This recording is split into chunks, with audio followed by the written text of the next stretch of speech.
Alors je pense qu'il y a deux choses. C'est-à-dire qu'avant, quand le peuple était plus formé sur ces questions, notamment, il croyait au Dieu, il croyait à diable aussi, hein.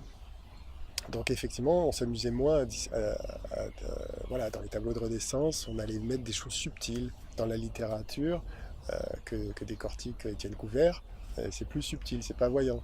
Là, quand on voit les Walt Disney, quand on voit un clip musical, voilà, donc tout est dit, mais on va dire, il y a deux choses.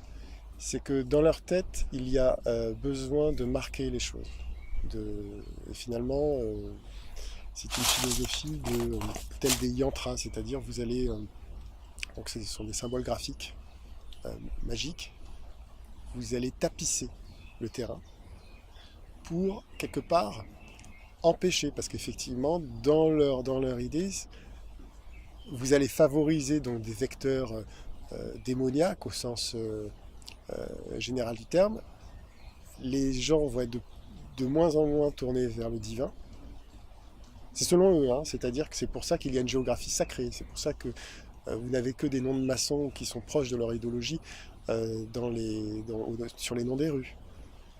Voilà. Parce qu'en fait, il faut enlever la mémoire et il faut en mettre une autre. Donc souvent, ceux qui n'ont pas les références voient des gens comme de simples laïcs, l'art contemporain comme quelque chose, juste un délire d'un fou.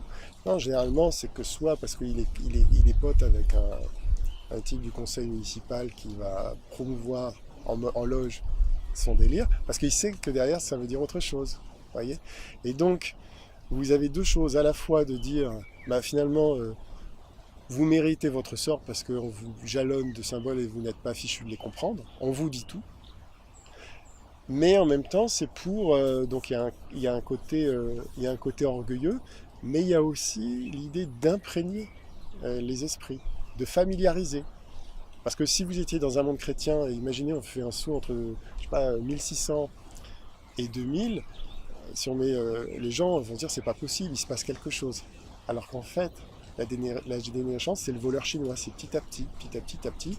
Et puis maintenant, même si on le voit, on ne sait même plus comment faire pour résorber, pour réenclencher la marche inverse. C'est pas possible. Voilà. Et l'idée, c'est que en fait, le diable, en fait, finalement, alors on peut l'appeler Lucifer, on peut l'appeler Satan, mais ce sont des, c'est donc Lucifer, porteur de lumière, mais finalement, toutes ces distinctions renvoient finalement dans la doctrine catholique au diable, hein. Voilà. C'est pas le gentil Lucifer contre le méchant Satan.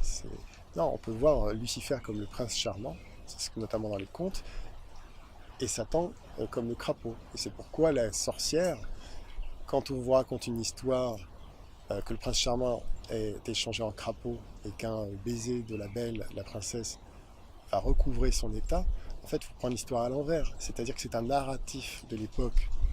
Par exemple, pour les frères Grimm, c'était pour substituer la Bible ou la lecture de la Bible, on listait des contes pour enfants pour que, habitués dans ces contes initiatiques,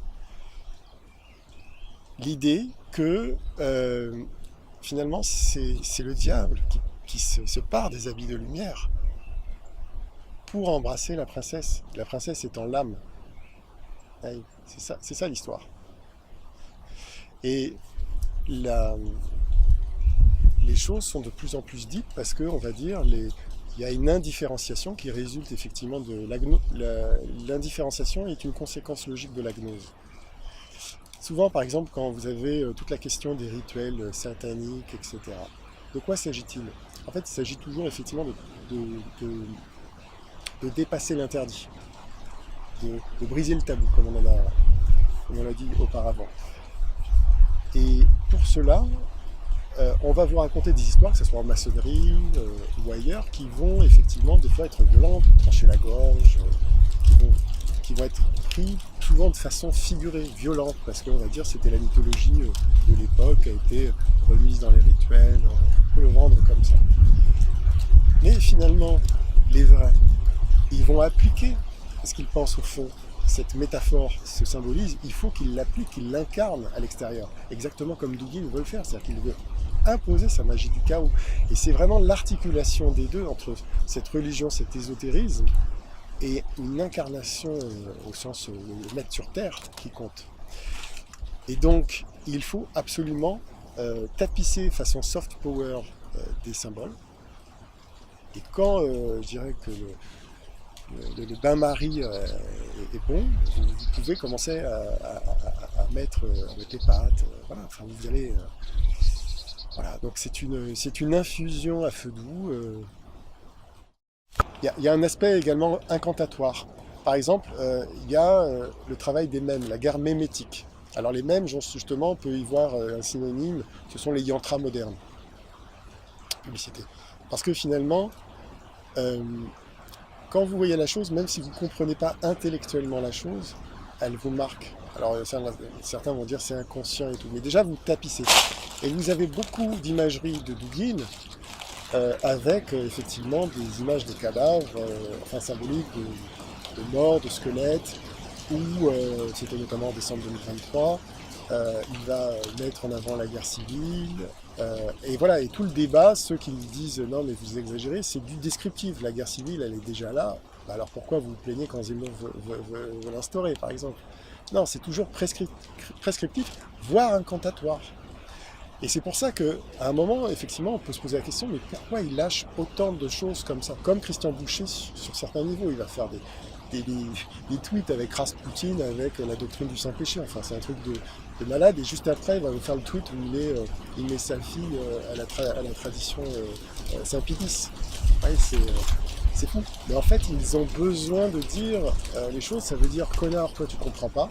Donc, d'une façon, je suis supérieur à toi, c'est une façon de faire. Mais c'est aussi dans une perspective, ça veut dire, on a déjà gagné. On peut afficher déjà notre programme. Vous n'êtes pas capable de le comprendre, vous n'êtes pas capable de le voir, et c'est magique. Voilà, oui, c'est une incantation à ciel ouvert.